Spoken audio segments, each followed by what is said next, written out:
Hi guys, this is Vaishnavi. Now my topic is on about standard string functions. This is nothing but a function used for string handling. Here is a list. There are some string functions that I have listed in this list, and the main list that I have to cover in this video are string length, string copy, string compare, string concatenation and str. For using this following library functions, we have to include the header file string.h.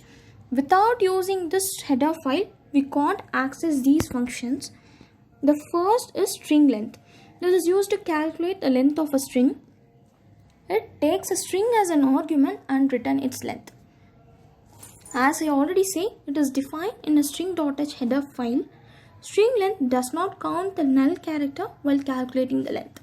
The return value is of type long int.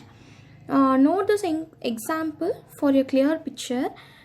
In a program is saved where it is stored in this form. Null character is stored after every string in this memory. But actually, the length of a program is not 8 because, as we already seen the rules, the null character is not included while calculating the length. So, the value is 7. Next is B. Here too the null character is not taken into account. So, the length is 7. As we seen the output, here is an output. A length is of a string A is 7 and B is also 7. And next is a string copy. Note the syntax. First, there are two arguments, destination and source.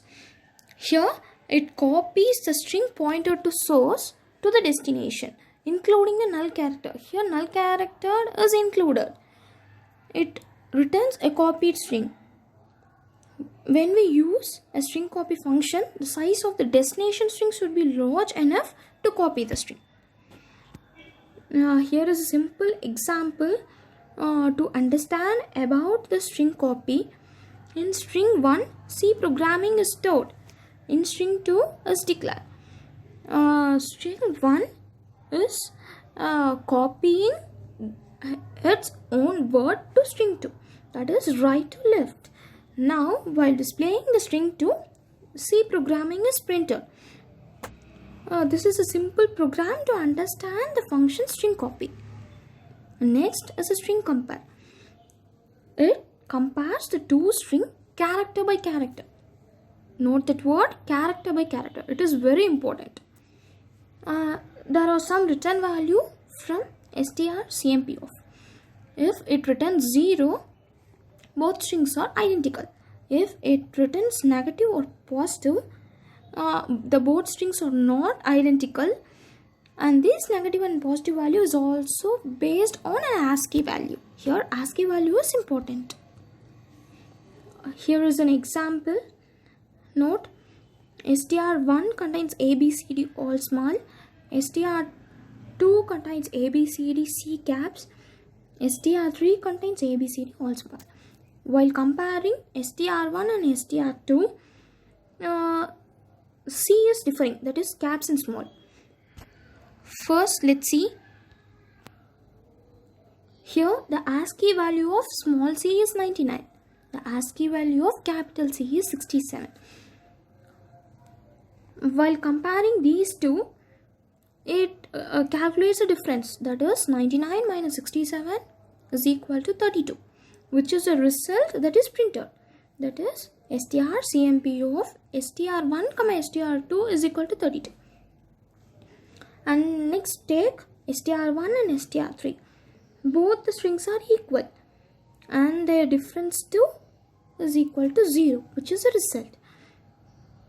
That is strcmp of str1, str3 equal to 0.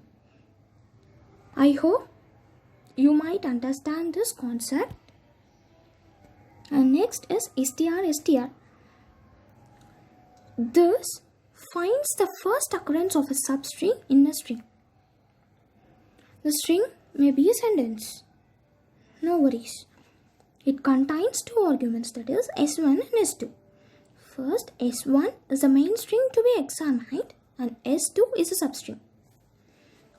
Return values, maybe this function returns a pointer points to a first character of the found S2 in S1, otherwise a null pointer if S2 is not present in S1.